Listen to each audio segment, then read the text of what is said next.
Kan? 5.3 na.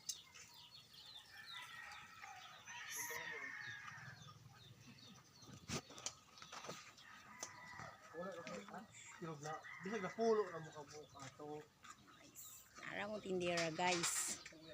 Among ang gamay negosyo guys. Among tindera guys.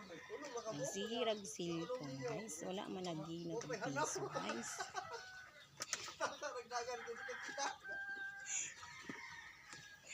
Oh guys, oh. Hinahangay na mo negosyo guys.